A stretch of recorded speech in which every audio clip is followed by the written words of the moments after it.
done in basic and senior secondary education. When you look at the rate at which the girls finish primary and secondary education in Sierra Leone, it has surpassed, and I believe, almost every country in the sub-region. When we look at the pass rate, we met it at 55% around 2017-2018. By the end of 2022, it was around 77%. Pass rate on PECE and NPSE also increased substantially. We've seen the gains and the dividends we continue to make in radical inclusion, having pregnant girls in school, and all of that. We've seen that the people who now sit to public examination by the end of 2022 had increased by 79%. So President Julius Maada Bio is saying that in the next 5 years, we don't just want to consolidate some of those gains, but how we also accelerate transformation in the next 5 years. And we should now be looking at skills development, especially for the young people. And that was the crux of his address when he went to Tanzania for the Africa Human Capital Heads of State Summit. How prepared, or how he is preparing the young people in Sierra Leone to be critical drivers for development. So within human capital development, we are focusing on skills development, skills that are relevant in the 21st century, so that our youth will have those relevant skills that are needed for 21st century industries. And indeed, very important within that context is digital skills. We know that the World Bank has given Sierra Leone a $50 million grant to pursue Sierra Leone's digital transformation roadmap, and so that is very important. The third for us is youth employment scheme. Government's ambition is that by the end of the second term, government should have generated around 500,000 jobs for our young people. So a lot of these will be cross-cutting. So there will be job creation opportunities within the pillar of Feed Salone. There will be job creation opportunities within human capital development. There will be job creation opportunities within even what the Ministry of Youth would be doing. The fourth one is public transformation. We know that no matter how ambitious your plans are as a political leadership, if you don't have the bureaucracy to align with you by mindset, by knowledge, by skills, by exposure, it will be difficult to achieve your political objectives. So in His Excellency's very wise determination, and also based on a lot of core studies done, but also all of us who interface with public servants, and we've gone to ministries, we've seen the rate or the level of service delivery, we know that is a very serious determination that has been made. And so public service transformation is very key as our fourth pillar. And the fifth pillar is tech and infrastructure. Again, as I spoke about human capital development, and one focal area being digital skills and digital exposure. So tech and infrastructure, we don't just need the roads to connect farms to markets. We don't just need the bridges. And we know how ambitious this government has been in the last 5 years in terms of roads, in terms of bridges.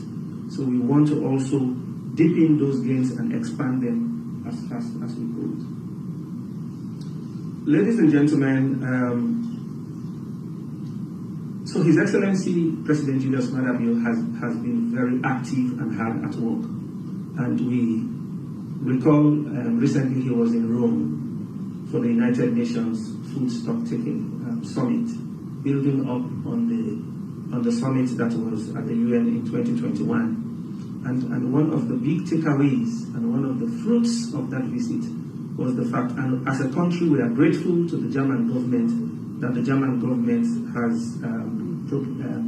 has made a pledge of 10 million euros towards our school feeding program. So given that and several other interventions, we hope to see the expansion of the school feeding program from about 800,000 beneficiaries to about 1.5 million, as His Excellency himself has so profoundly noted.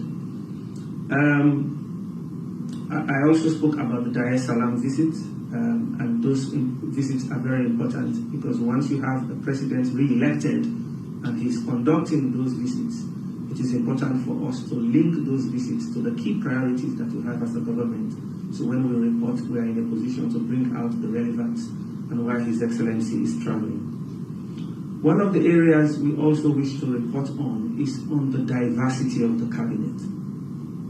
And it's important as our friends in the media to also bring out the utility of this so people start looking at what's new, what has changed.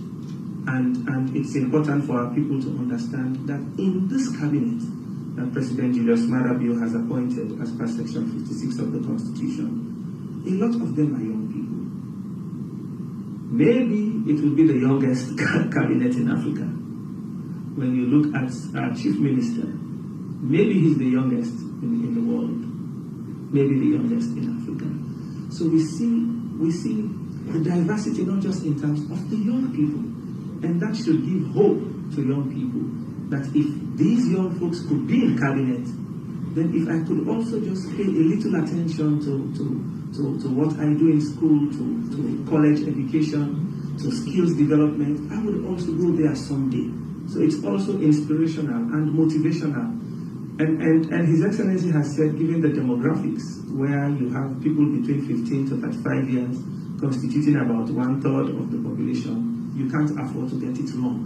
So it's important that the youth also are very represented in the cabinet. The women, and this is crystallizing the ambitions espoused in the Jury Act, because we're talking about minimum 30% for elective offices and 30% as well for appointive offices. I know Casey was in Parliament when that act was passed. So now that we are implementing it, and when we had the first cabinet meeting here on Wednesday, and you see the number of women that were coming in, as like President said in Parliament, you get this swell of pride.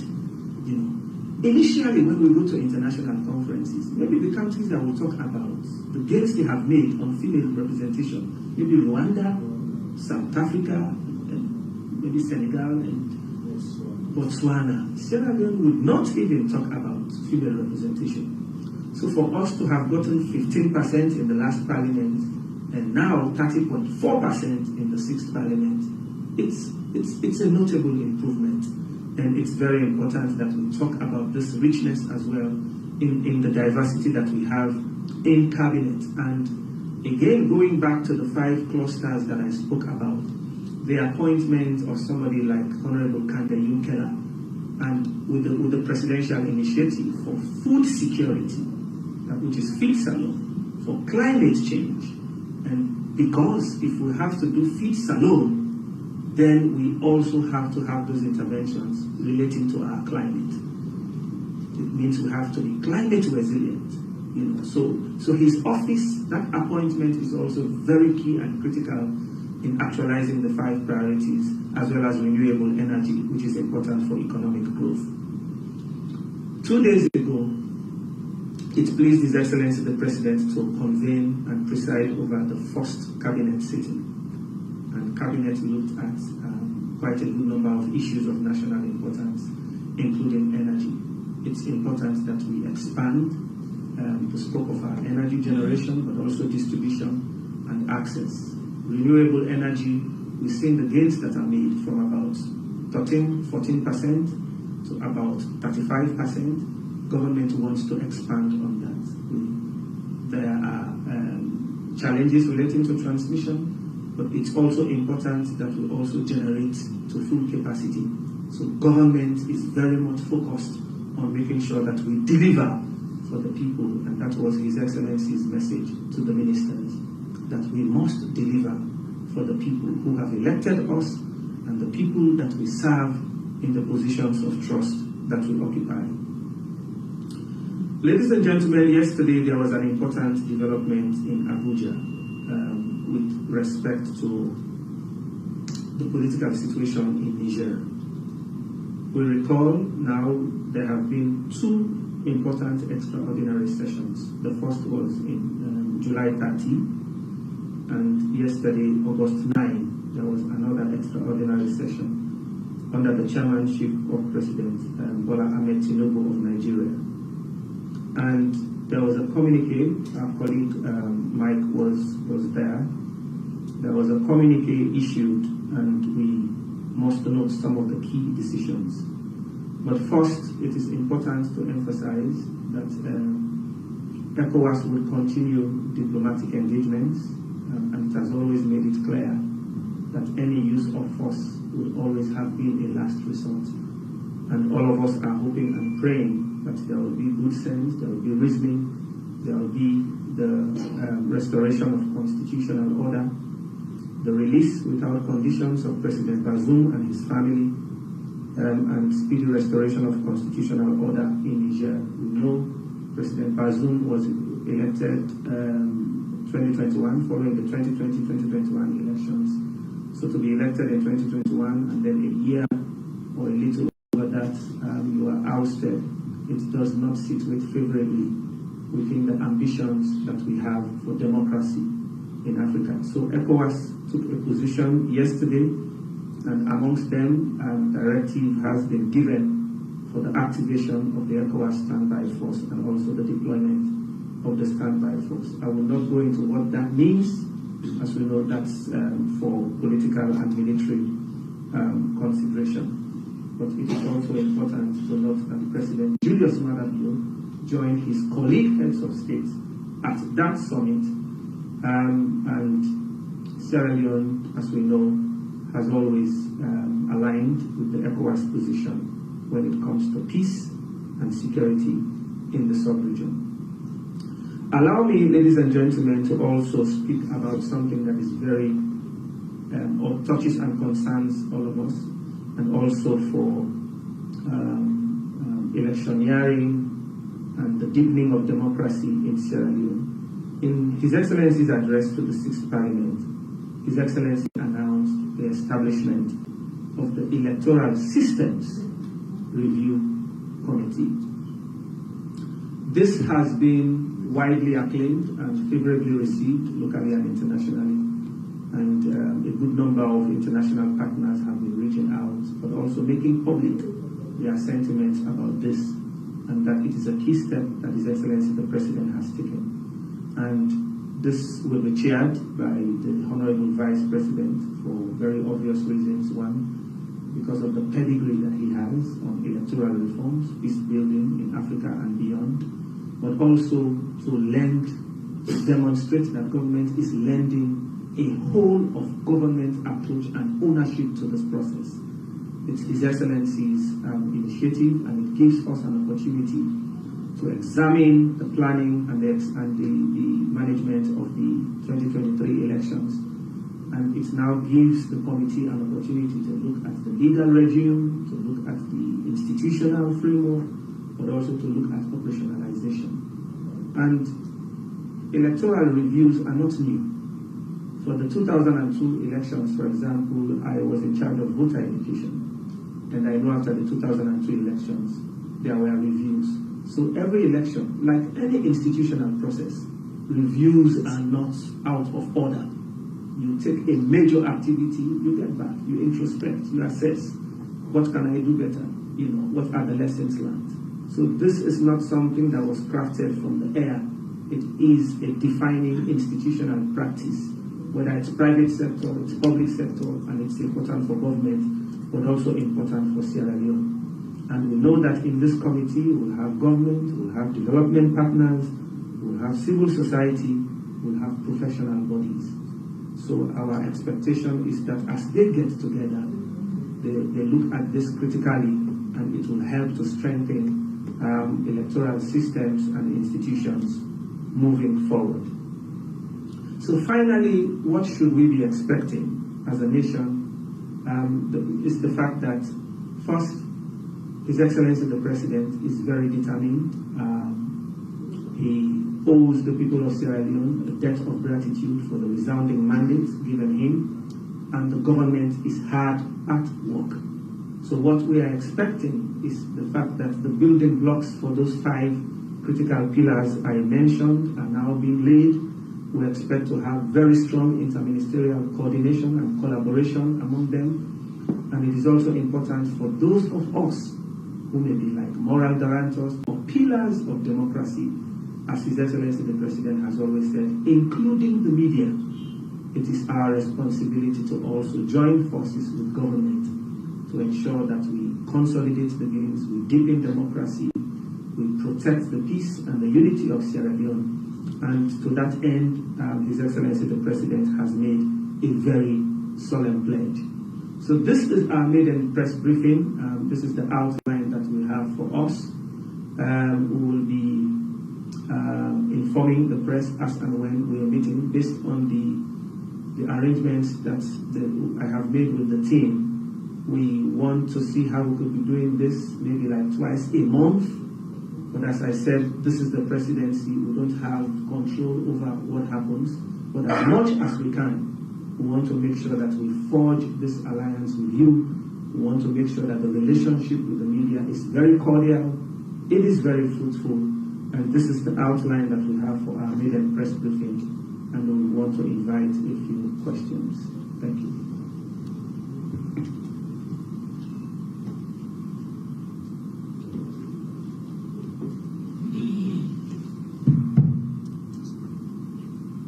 Excellent.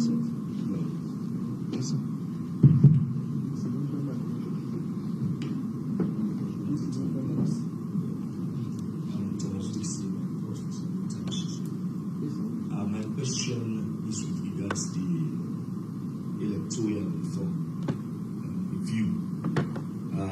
You said this is not the first time it has been done. I agree that this is not the first time it has been done, but this looks like a special committee. The one you are mentioning is an internal review committee. Is this not a slap on the face of the current ECSL team? And is it not giving credence to the views of the opposition and other observers, including some local and international observers? Thank you.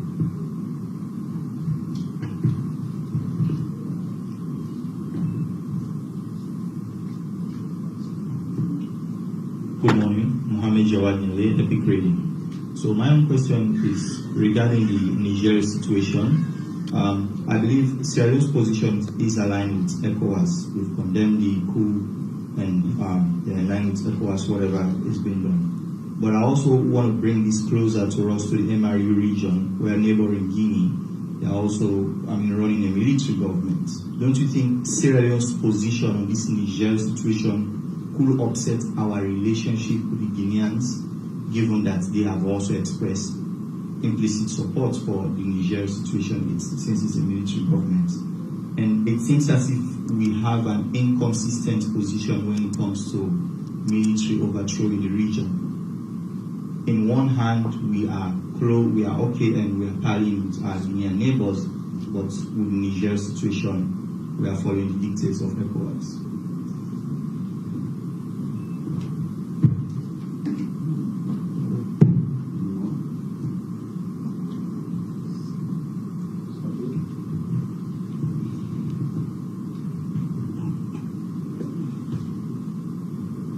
Okay, thank you. First to fixing on the electoral review.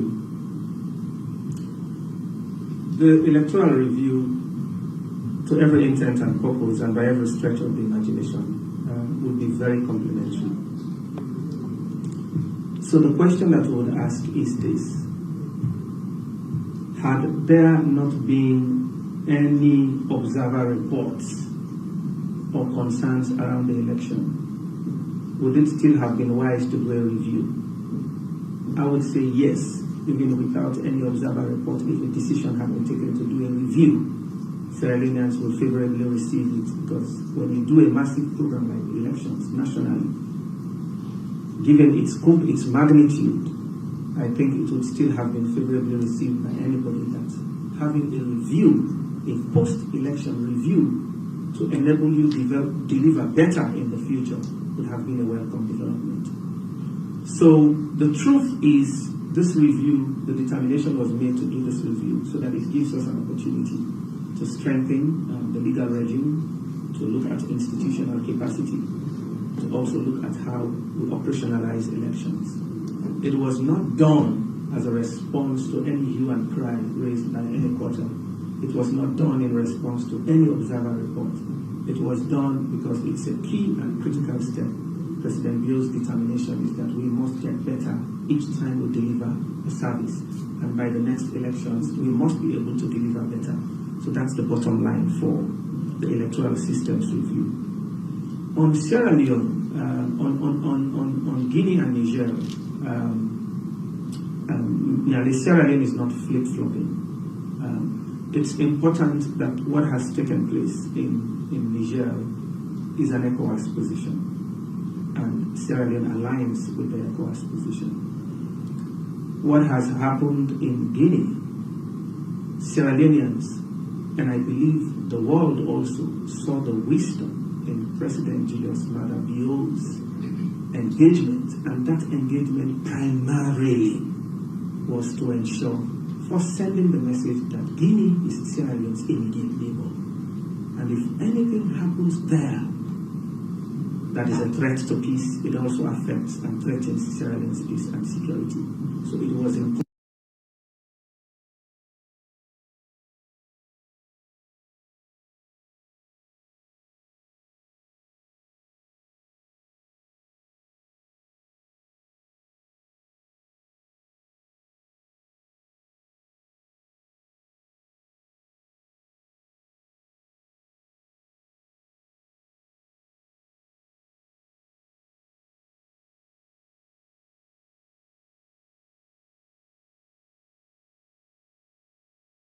You did not mention it in your brief. My concern is, now we all know about the stalemates happening in Parliament. How is that affecting governance? Is my concern.